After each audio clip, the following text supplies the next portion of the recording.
Bismillahirrahmanirrahim. November 18th, 2020. A Mudhākara on Messengerhood, Prophethood, and Sainthood by Shaykh Muhammad Fawzi. The Prophet ﷺ is at once a saint, a prophet, and a messenger.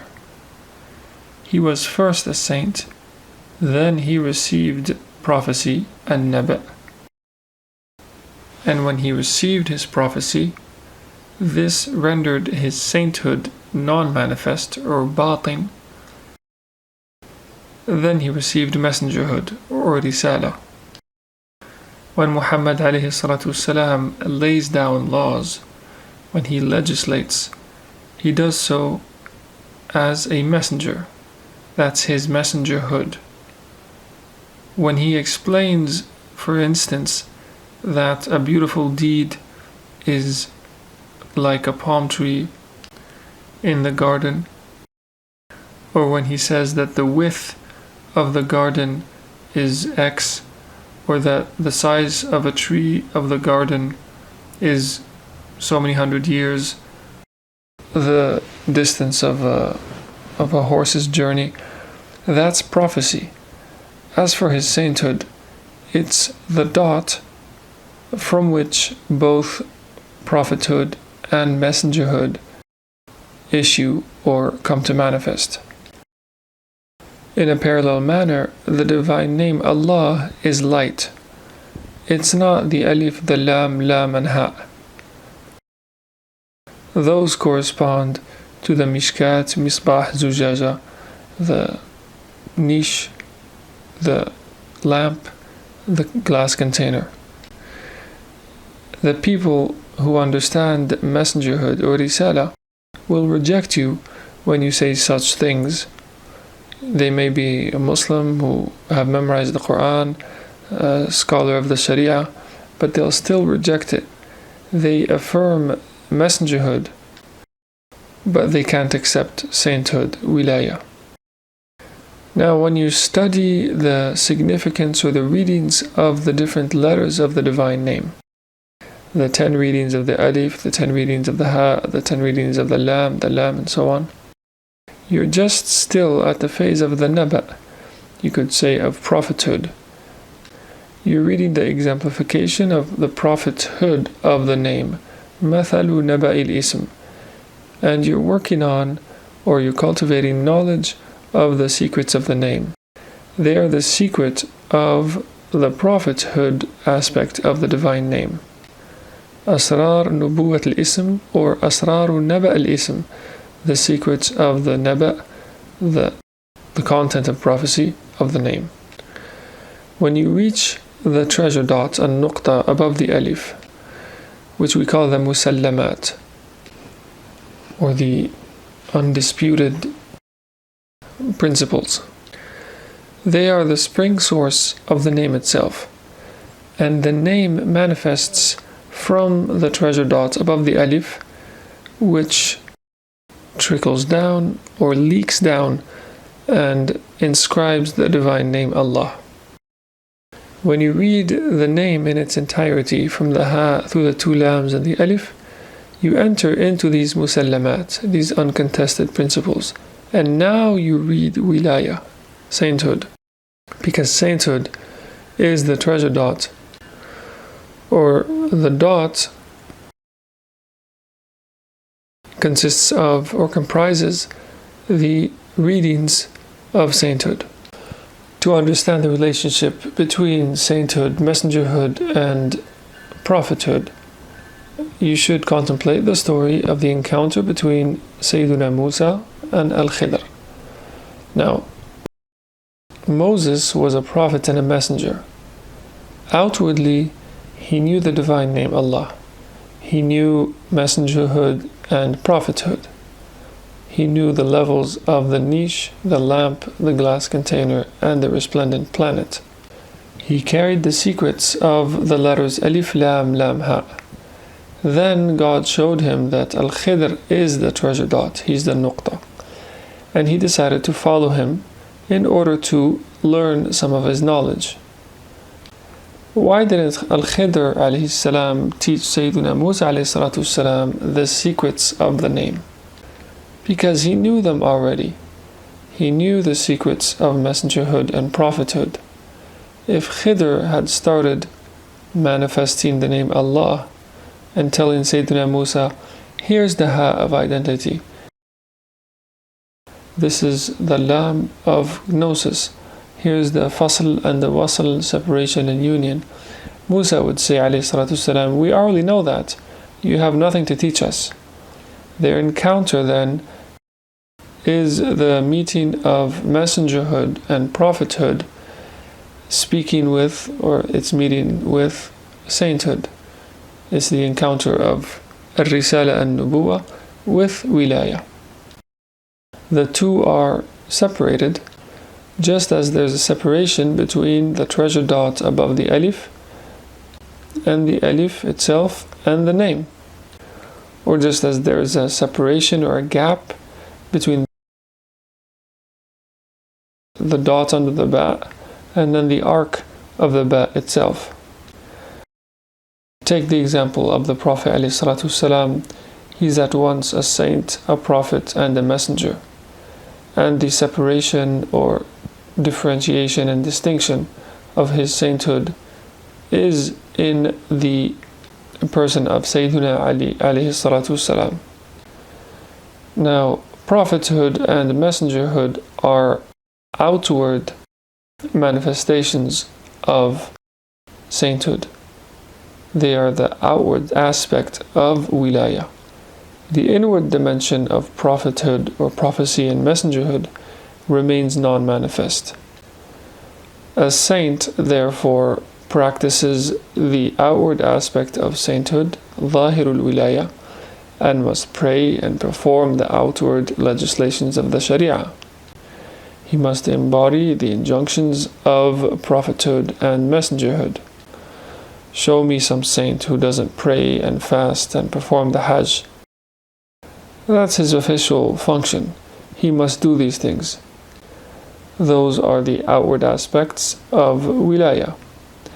But if a saint wishes to practice the inner aspect or inner dimension of sainthood, there can be no additions. He can't accept someone else from the outside. If he brings someone inside his inner circle, the saint himself must become non-manifest once more. When Sayyidina Musa meets Al-Khidr, he follows him on condition of not asking questions. That's Al-Khidr's condition. La tas'alni, don't ask me. Because if you ask, I must respond. And if I answer, I must manifest, express, and display my sainthood. But it is already displayed upon you. My wilaya leaves its marks upon you, namely in the form of prophethood and messengerhood. My invocation with respect to you, or my lesson that I will impart upon you, is how to connect your external aspect to your internal aspect, your outer aspect to your inner one, your zahir to your batin. I will show you your own primordial precedence, your awwaliya, which is Al-Khidr alayhi salam himself. But since you've asked me, you want me to speak of commands and prohibitions. I know by virtue of the fact that you've asked me a question that you are still clinging to the outward aspect of your own nature, and you refuse to return to the non-manifest aspect of your own wilaya, so don't ask me a question. The outward meets and joins with the inward. The inward practices its own inwardness. That's the function of inwardness. That's the function of sainthood. It's just what a wali does: puncturing the vessel, slaying the youth, building the wall. That's simply the function of the saint. Before Sayyidina Musa alayhi salatu salam, Al-Khidr had been doing such things prior to his arrival. And so Al-Khidr tells Sayyidina Musa, didn't I tell you that you will not be able to bear patiently with me?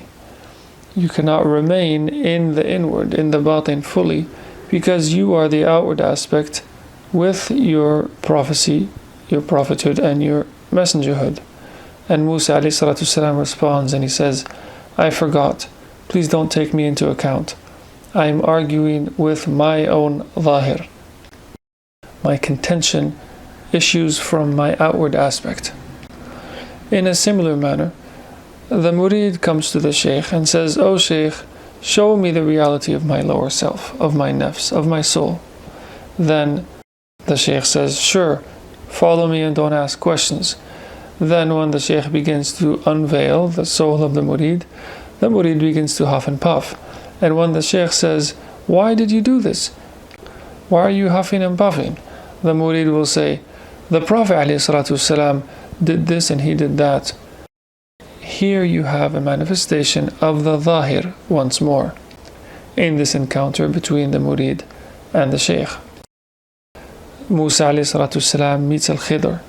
The zahir meets the batin, and the zahir must not ask until he returns to his own or its own batin. The outward nature of the soul must not ask or inquire about the inward until it's reconnected with it, because upon speaking, it or he, the murid, becomes zahir, so he must remain silent. Batin, the inner aspect, is sukoon, tranquility, motionlessness, complete silence. Mahq, it's obliteration. It's no words. Do not speak. You'll understand with your sight, and if you don't, wait until you're told. Do not tire me. Sayyiduna Musa says, "Sorry, I'm new at this. My habits dominate my behavioral patterns." Finally, Sayyidina Musa will say, "If I ask you another question, I will leave you because I'll know that I have no share in the non-manifest, in the batin." And here's the firaq, here's the separation or the split between the outward and the inward. The inward lives as inward, and the outward must continue to be the outward. The outward will continue to display that which is outward, and the non-manifest will display nothing. It's from our presence, from the divine presence. It's laduni. It's the treasure status. It's God-given knowledge that remains non-manifest and is never manifested. When a wali speaks, when a friend of God imparts or transmits one of the secrets of the name, it's still just a naba. It's a news, a tiding, issuing from nubuwah, from that manifest realm, the projection of sainthood outwardly. In the end, what does Al-Khidr alayhi salatu salam really do with respect to Sayyidina Musa, his three actions? He just folded time, nothing else. With respect to the vessel or the boat that he damaged or punctured, he folded a couple hours of time because he knew that in a few hours the boat would be captured. That's all outward. The batin, the inner, the non-manifest is how did Khidr know that a king would go on and to take the vessel and capture it? That's the batin. And he doesn't tell you that. He doesn't tell you how he actually folded time. He doesn't show you how he looked at the guarded tablet to anticipate the event and change the divine decree. He just explains to Sayyidina Musa why he punctured the vessel, not how. In other words, Sayyidina Al-Khidr just tells Sayyidina Musa the outward, al-zahir. He explains to Musa alayhi salatu salam why he killed the child. The parents of that child were people of taqwa, of God-fearing, and he had knowledge of the future, and this too is outward, it's zahir. But the circle of the second act, that of slaying the youth, is somewhat wider than the first because he's looking a bit further into the future. So you see that prophethood and messengerhood they pertain to rulings which are instantaneous. In contrast, wilaya, sainthood, is much wider and broader. As for the secrets of wilaya, they are not recounted, they're not told. If they were to be recounted, then there would be no descending of these secrets from heart to heart. Abu Huraira, may God be pleased with him, he says, "You would kill me if I were to tell you an inner knowledge that the Prophet had transmitted. Ibn Abbas radiallahu anhu, he says, if I were to say certain things, you would call me an idolater. He doesn't communicate them. The intellect cannot accept certain things. Abu Hurairah doesn't say anything. He just alludes. He says, you would slay me if I were to say it. Where are the secrets? Al-Khidr says, don't ask me.